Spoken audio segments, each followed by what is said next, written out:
Hello and welcome back. Maybe you're creating a news website or an online magazine, or perhaps you're building a website for a company. Either way, chances are you're going to have more than one user that'll need access to the administration area, whether it's for maintenance purposes or to contribute content. If you have multiple users on your website, each user will need to have their own account. To access the User Management subpanel, click on Users on the left. In the User Management subpanel, you can add new users by clicking the Add New button or Add New under the Users menu. A summary of users is displayed near the top, how many users there are in total, and out of those users, how many are in each role. You can bulk delete users or change roles of multiple users using the drop-down menus. Each of these roles come with different sets of permissions, and it's important to understand the differences before you start adding new users.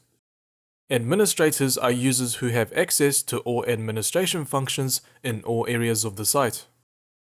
Editors are users who can create, publish, and manage posts and pages, as well as editing and publishing posts of other users. Authors are able to create and publish their own posts. A contributor can create and manage their own posts, but cannot publish them. They can only submit their posts for review. A subscriber can only read content and manage their profile. Mark is a user that has volunteered to help out. He'll be creating posts and pages, as well as helping authors and contributors with their content, so I have given him editor permissions. Rita is another volunteer that will be contributing content, so I've given her contributor permissions.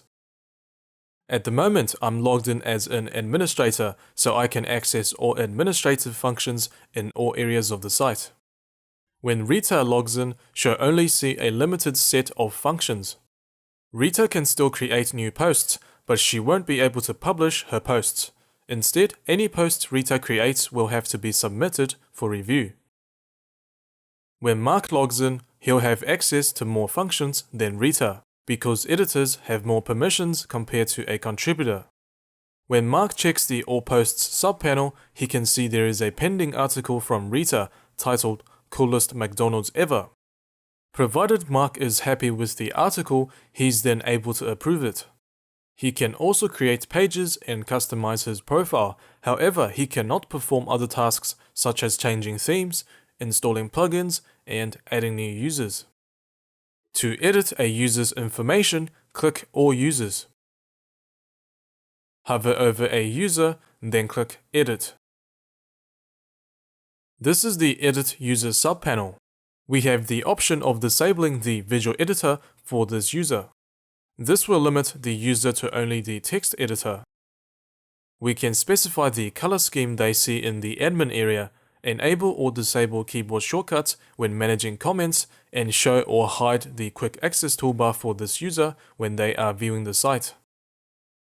You can also edit a user's role, name, nickname, public display information, contact information, bio, and password.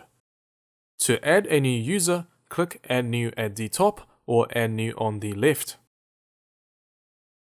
Fill out the username and email, first and last name, website if applicable, set a password, choose whether this user will receive a password confirmation email, and lastly, choose a role for this user.